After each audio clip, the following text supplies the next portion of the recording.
Welcome to the Sell Like a Leader podcast, the podcast for revenue leaders who are on a mission to cultivate a high-performing sales team within their organization. I'm your host, David Kreiger, founder of Sales Roads, the most trusted lead generation and appointment setting company in the country. Today, we bring you a fantastic revenue leader, Andy Hershey. Andy has over 23 years of experience in sales and leadership roles across 3 companies, including Splunk and NS1. At Splunk, he spearheaded the transition from on-premises to SaaS, scaling a $2 million SaaS business to over $1 billion as their global VP. Now, as the CRO at Sovos, Andy leverages his expertise to drive growth as a leader in global tax compliance solutions. Andy, thanks so much for being with us today. Welcome to the show. Great to be here. Thanks for inviting me. So, what we'd love to talk a little bit about today, which it seems like you have a lot of expertise and really have driven at your organizations. And I think a lot of sales leaders try to struggle with this and think about where do we bridge the gap from sales to customer success. I think that what they will find is that not only is it going to increase the adoption, but accelerate sales cycles and improve conversion rates. And so what I'd love to talk about is your strategy around adoption in the sales cycle and how you leverage customer success alongside your sales team. And so with that, Andy, could you define at a high level what selling with an adoption mindset is? Great question. I think there's a couple ways to look at that. One, I think the traditional way that we've sold for so many years is we'd have a deal, an opportunity, we'd sell that to closure, and we run off and chase the next customer.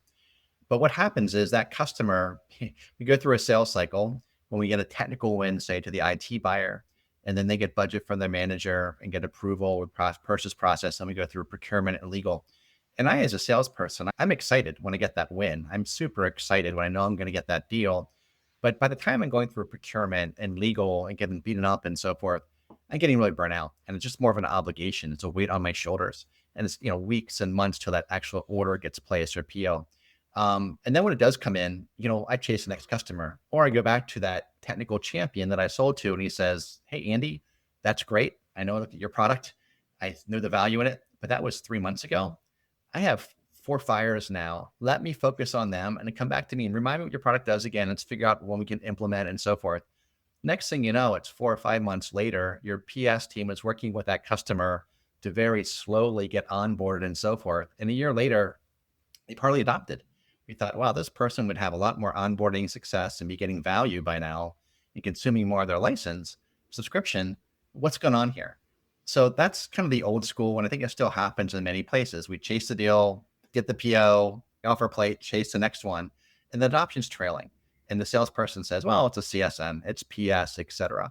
So for me, contrasting that is, I think selling with an adoption mindset is really talking not just about the product and solution you're selling, but helping the customer understand the value they're going to gain. And that starts with discovery, for instance, really quantifying the value, assessing the value they can gain from your solution, and asking the right questions early on. By the way, I think it's super important to ask value questions early on. What's the cost of this? What's the impact of this? You have it doing it manually today. How many hours per week? If you could get 80 hours a week back, what would they be doing with higher value? Oh, this is your infrastructure today. If you do it the way we're talking about, how much would you save? Things like that, and helping them really quantify the value, or quantifying for them that value, and presenting it as part of, the CFO selling deck and so forth in the cycle. But just as importantly, really having a clean handoff with CS, engaging your customer success team in the sales cycle and including them in that, so that when you close the deal, they take the handoff and they know, okay, here's what we're going to do. Here's what the customer wants to achieve. Let me help the customer achieve this, and then quantify the value realized. Then we have quarterly business reviews and so forth. We can talk about the value the customer is gaining or not gaining, as opposed to bits and bytes and so forth like that. The other thing I would say is, which ties to this point, is in a sales cycle, I would engage PS and CS in the air. I would shift it left. Let's shift adoption left from usually post PO to the left. Let's have PS, let's have CS as part of our conversations early on, not just put in a quote, but let's have CS walk in and tell a customer, here's what a success plan at our company looks like. Here's what customers need to do right away. Let me work with you, Mr. Customer, Mrs. Customer. A bunch of these things you can do right now behind the scenes. Let me help you do that so you're prepared to get value. Doing that helps me differentiate my offering from other competitors, but also it helps ensure these customers get value faster. Because as we all know, the name of the game is, how can we help our customers accelerate their time to value? There's tremendous win-win for the customer and for ourselves when we do it. Because the faster they get more value, the sooner they can buy more stuff from us, right? So it's a great natural win-win.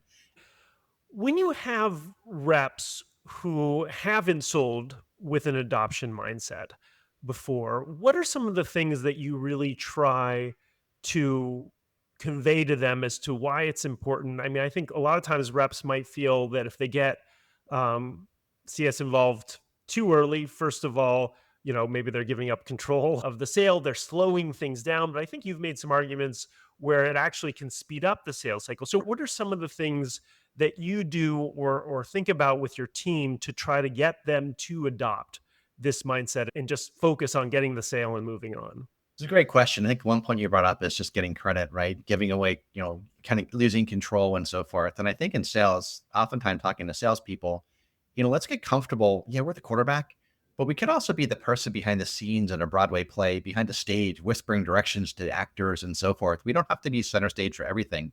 We have to have the right resources that add value come at the right time. And when we do that, that's a competitive advantage. Any company we go to, there's always people who add value. You want to maximize them, and people who say they want to help you close deals and all these things and actually don't, they mess things up.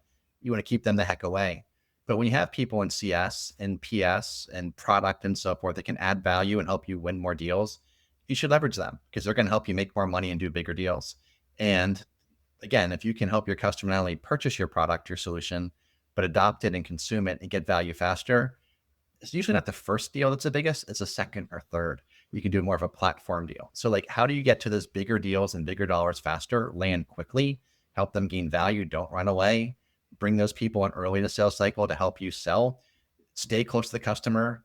Even if there is a QBR with customer success, talk to your customer, be reaching out, just check in. Are you happy? How are things going? That pays off. As we all know, it's so much easier to sell to an existing customer than to make 1,000 cold calls to find a new customer. Those are the kinds of things we talk about. And it's simple. So much of the stuff comes down to the basics. I like how you framed it as the salesperson is the quarterback, or can be kind of the conductor. It changes the mindset of what they're doing. They're not just on the front lines, and it kind of is empowering in a way that you are telling salespeople, you've got these resources, you need to orchestrate this experience, because I think sales at its best is an experience for the prospect, right? And you're orchestrating, you're guiding them through it, and when you do that well, that's when the magic happens and you're able to figure out what are the issues that they're having and figure out whether you can or cannot solve them for them. And so as they are the quarterback and when they are trying to hand the ball off to customer success, you said you want to move them left, you want to move them early. Are there any guidelines for sales leaders who are trying to do this and they say, okay, that sounds right, I don't want just customer success to come in after the deal is closed? How do you look at a sales process? Because obviously every sales process can be a little different as to when you bring in customer success and when is the right time. It really depends on who you're selling to. If you're selling, $1,000 high velocity deals, it's probably going to be really hard to bring. There's probably more of an automated customer success, digital customer success process. But for the larger opportunities and more strategic opportunities, it goes to everything we're talking about. You really want to have your team, your account team, your ecosystem from the very beginning of a sales cycle. Here's how we're going to win this deal. Here's how we're going to replace the competitor. Here's how we're going to break into this account. I think you bring customer success, do an account plan, share that with them, have a section of the account plan and have them tell you, what do they suggest? Have them do LinkedIn. Who do they even know in the account? So I think it goes back to being that quarterback and realizing these folks are all on my team. They may not report to me directly, but they can add value, customer success, PS, and the other people, and leverage them. Again, be the quarterback, leverage them, tell them what you need. And my experience with customer success folks is they are super talented and they want to get in. They want to shift that left.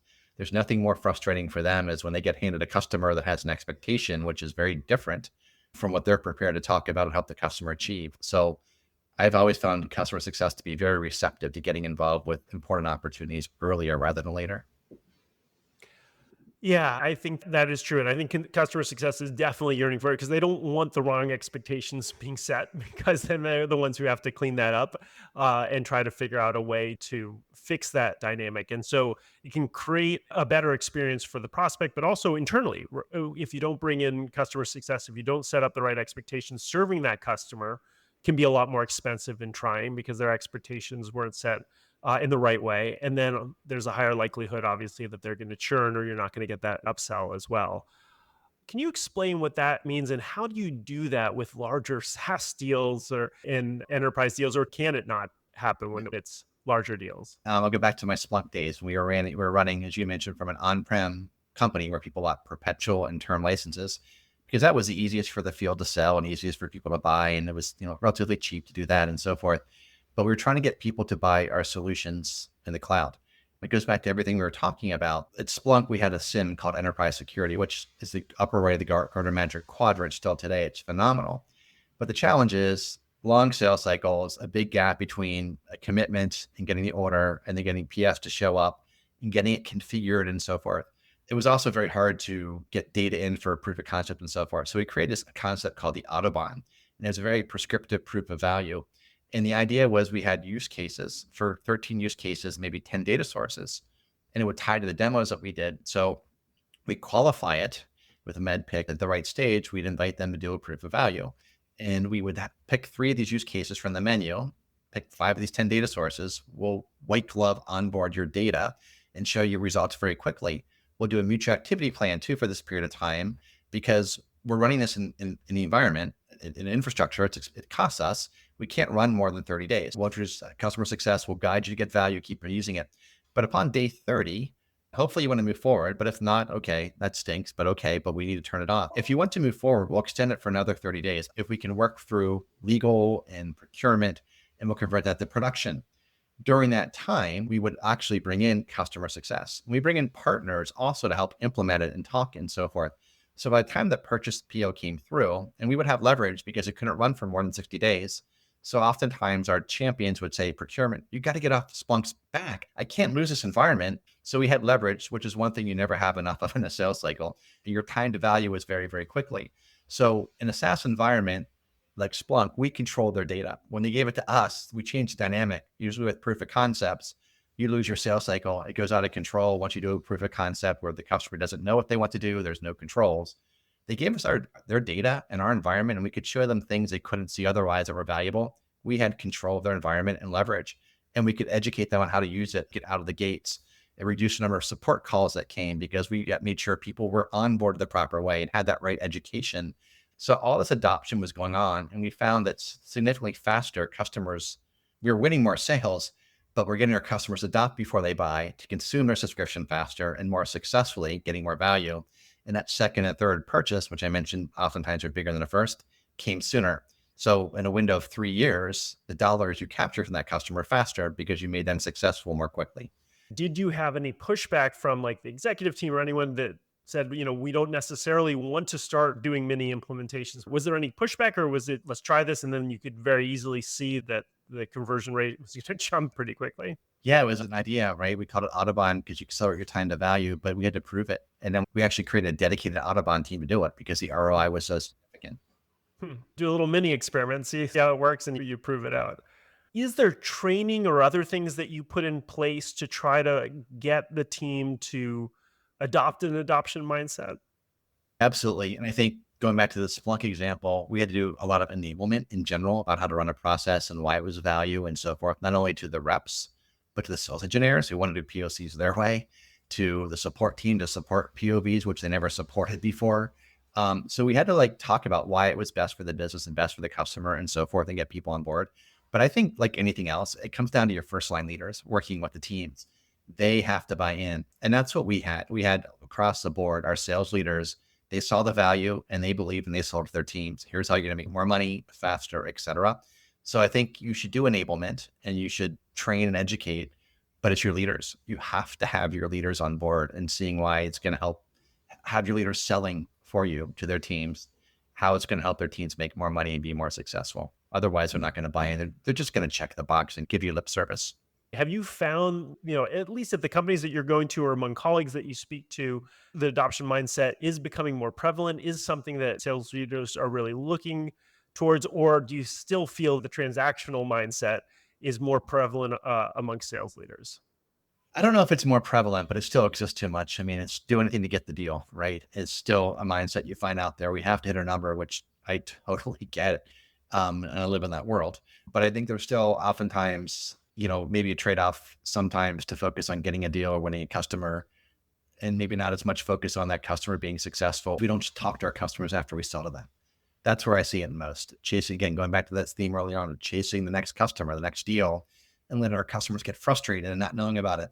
And why is that bad? Because then when we hear someone's going to churn or they have a real problem, that's a lagging indicator, right? When someone tells us they're going to churn or considering leaving, we need to be knowing way in advance and engaging with them. And there's no better monitor for customer success or customer satisfaction than reps talking to their customers. Like, we should be talking and just, how are you doing? How's it going? Are you happy? Can I help you? What do you need? Even an email here and there, if nothing else. But what I see, a lot of reps are not necessarily doing that. And do you change the comp structure at all when you're doing more of an adoption mindset? When you've come into organizations and run this, have you had to change comp, and how important is the comp structure in making sure that this is successful?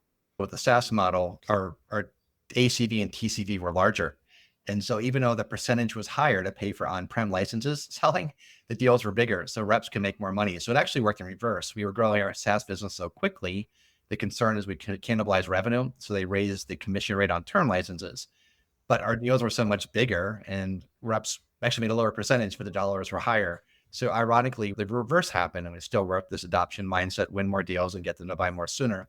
But other companies, like, a big thing is really incenting reps for long-term contracts. It puts it at risk for getting that renewal. So that goes into how we sell as well. When we propose a 3-year deal, let's talk to the customer about what 3 years looks like. That's not just based it on 12 months. It helps get customers to buy into longer term deals that way as well. That makes a lot of sense. And do you find that, like, you pair up people as far as certain sales reps work well with certain CS folks, or is it not really matter and then they're all sort of going in the right direction? Or is it sort of a team sport where you've got sort of two people who really work really well together? Or how do you orchestrate things amongst larger sales teams? I think a lot of it comes down to the account, who has the accounts and so forth, and the skill set of your CSMs and your salespeople. When you segment your accounts, there's a very different type of skill set for the major accounts, strategic accounts, enterprise, and commercial. I think the same thing is with the CSM as well. So my experience is oftentimes you hear people with skill set. If they're big accounts, your goal is to really retain the business. If they're mid-target or just customers that they potentially grow, you want to have a salesperson and a CSM that are both inclined that way as well. So I think it really depends on the account and putting the right sales and CS resources to those accounts. That makes a lot of sense. And as far as the product knowledge for the salespeople, how deep do you go in, especially if they're bringing in CS pretty early? Like, how much product knowledge do you really focus on with your sales team? So I think that people need to know a product. I mean, they should be familiar with what a product is, but it's kind of controversial. I'll probably get booed off this podcast, but I think we over rotate on product knowledge for salespeople. I want salespeople that understand the pain and can run a process, that can understand what are the pain points, what's the impact of those, what does a sales cycle look like, what is an economic buyer, what is or is not a champion, what is MedPick and so forth like that. When we can run a repeatable process for enterprise sales, I don't really care what your background is. If you've done 6 and 7-figure deals running a process, I'm pretty comfortable you don't have to be a product expert. I've also found as a rep myself, been fortunate to have great SEs. It's very tempting as a rep to answer technical questions in meetings because you want to look smart. It's hard to say, I don't know. The customer looks at you and, what's this and that and this and that, you don't want to say, I don't know. But I found it's really important to look at your SE, even if you think you know the answer, because what you want to communicate to your customer is your technical guys, my SE, he's your guy. He was your go-to guy for these. Any questions, go to him. I'm going to be talking to your boss about the deal. Otherwise, you become a buddy with all the technical team, which isn't bad, but you can't go above them or around them that way. You get locked in. So those are just a few of the reasons why we can get caught up in product knowledge. I'd like the SEs and other experts to really go deep in it. But if I have reps understand the pain points and the impact of that and where we can be successful and win deals and discover those pain points and communicate the value and, around those, I think we're much better off than having people that can talk about a product or do a demo. I once had a salesperson that said, I'm going to be your best sales guy who's also an SE. Excuse me? He said, I'm going to be the guy that do more demos because I can demo the product myself. And thought, is that good? Well, that guy lasted 3 months or 6 months, maybe to be generous, because he was doing demos for technical people and he wasn't doing discovery and asking the right questions about pain and so forth like that. So kind of hit a nerve with me. I'm very sensitive about people not over rotating on a product, knowing enough, knowing the pain, knowing how to run a process. To me, that's super important. I'm less concerned about how deep you can go in the product. Yeah, I think that's right. And I think just from an overall standpoint, too, with what you're breaking down here, I think that this leads to a really good experience. It leads to good fit. It leads to make sure that folks are adopting things quickly and making sure that they're implementing and seeing value. I think, though, also in a very competitive world that we live in and we sell into, and where software can, be more commoditized just because every feature can be created very quickly. And what I've seen from talking to sales leaders who do implement a very rigorous sales process, and what we've seen at Sales Roads, where we do a full success analysis, we try to bring in people from the team that will be servicing them. So we run a version of this that people really just appreciate the attention and the effort that goes into a sales process that isn't transactional. And they feel it, they sense it, and they feel so much more comfortable with an organization and with the people that they are going to be servicing their account, that they get to know them through this process. And even if it highlights some difficulties, and the things that you'll need to either move forward with or might be a deal breaker, they're more inclined to still move forward because they know that this is an organization that does this just in the sales process, and they can expect and understand what level of service they're going to get from them, because they're experiencing it already even before they buy. I think that's a great point. When I ask questions of a customer, like they say, hey, I need to have a trial environment.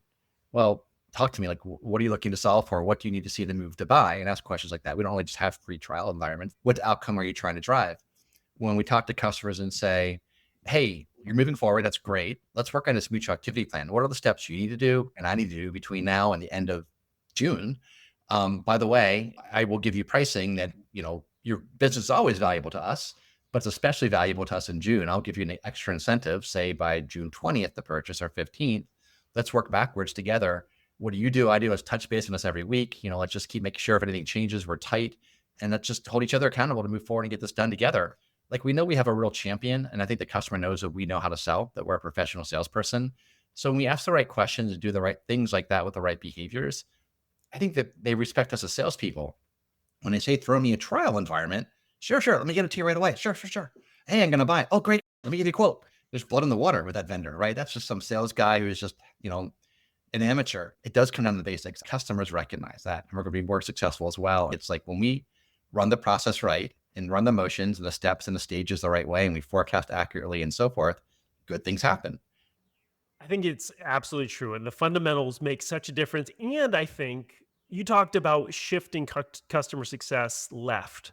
What you're also doing, I think, is shifting success, or the definition of success, right. Meaning success for the salesperson isn't the sale, it's adoption.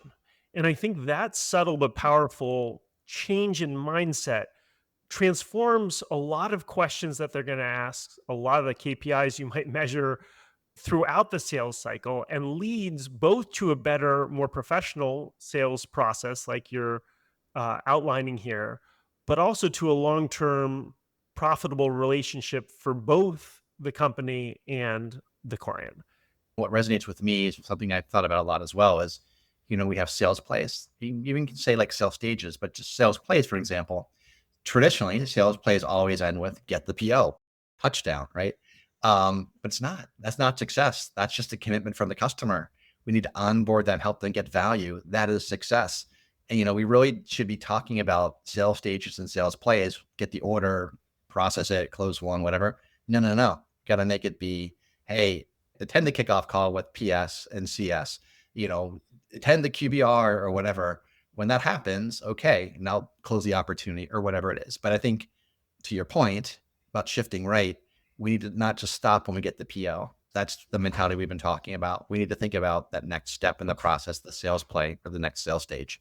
beyond the PO. Yeah. So close one is not the last sales stage. Adoption and maybe some others is really the most important sales stage of all. Well, with that, we've got to jump into what we call rapid fire questions here, Andy. So we want to get a few more nuggets here from you and your perspective on sales before we sign off for this pod. So does that sound okay? Sounds great. So what is one thing that people don't give enough value or attention to in leadership? I think it's that find people that are better than you. Like, know what you're good at and what you're not good at. And don't be afraid to bring in people who are better at you at things that you're not as good at, and let them shine, stretch them, help them really be successful. Yeah, I've learned that firsthand. It's great advice. What is one skill you advise everyone in sales to master, leaders or non-leaders? Well, I think it goes back to having a process, and discovery, I think, is so important. So often in sales, we get so focused on closing deals. And one of the things in discovery, I think, is really important, even when we ask questions around pain, is really digging deeper. Because oftentimes in a sales cycle, we're talking about outcomes customers are trying to drive, like, again, customer success and shifting it left. But, it's really hard. I think what goes unnoted is so often salespeople ask these questions at the latter stage of a sales cycle when you're giving a quote to a customer. And like, why in the world is a customer going to tell you their costs and help you do an ROI? Because the customer is thinking, I'm not going to share that with you. All you're going to do is use that to defend your pricing and not discount. When you should be doing that is your discovery, talking again about the pain points. And so what's the impact of that? So, how many more people and hours does that take you and so forth? And what roughly is, things like that. And just trying to get that data early on in the sales cycle because it's so valuable, but getting it later, we all try to do it typically at the end of a sales cycle. And, oftentimes customers are going to shut down then. But if we could tell them early on, here's why I'm asking you, because in this discovery process, my goal is to understand, is there value for you? I don't think we go that deep enough. We wait to the end. I can't tell you how many salespeople said to me, I tried. They won't share that information with me. I tried and tried again. They don't want to share that with me. Of course they don't. They're not stupid. They know you're going to use it to defend your price. Ask it early. It's part of discovery. Low close rates can often, and more often than not, be traced to poor discovery. So completely agree. Favorite business leadership or sales book? I have to say The Qualified Sales Manager by John McMahon, which is the best sales management book I've read. But I also enjoy a book by Liz Wiseman, who is a leadership coach, and it's called The Multipliers. And it goes back to my point earlier about bringing in people that are better than you and being a multiplier. That book was transformative for me. I realized I was an accidental diminisher, and it changed my whole mindset around how I manage and empower people. What is your favorite quote, mantra, or saying that inspires you as a sales leader? So what I think about a lot is there's so much going on, right? There's so many things to do. People are asking for things. A lot of the day is back to back with a lot of, moving fast. But I think it comes down to priorities and really focusing.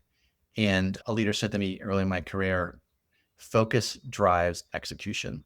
So that phrase goes through my head a lot. Focus drives execution. What am I going to focus on? When I can focus on the right things and be focused on them, I can execute effectively. And finally, what's the most important goal or project that you're working on right now? At Sovos, we have a unique solution, and there's a really amazing opportunity in the market. We have half the Fortune 500, over 100,000 clients. But what we're doing right now is we're packaging them together to sell as a suite or as a platform. So it's a whole different selling motion. We're doing a lot more with MedPick and qualifying, quantifying value and so forth. But really going from point product to platform is a big focus of ours right now. And there's a tremendous market opportunity. So it's just tremendously excited about that over the next 12 months. Sounds great. Well, we are out of time here. So Andy, thank you so much for taking the time to be with us. I got a lot out of this episode. I know our listeners will as well. And if people want to connect with you or learn more about what you're doing, where can they find you, Andy? Yeah, please find me on LinkedIn, Andy Hershey.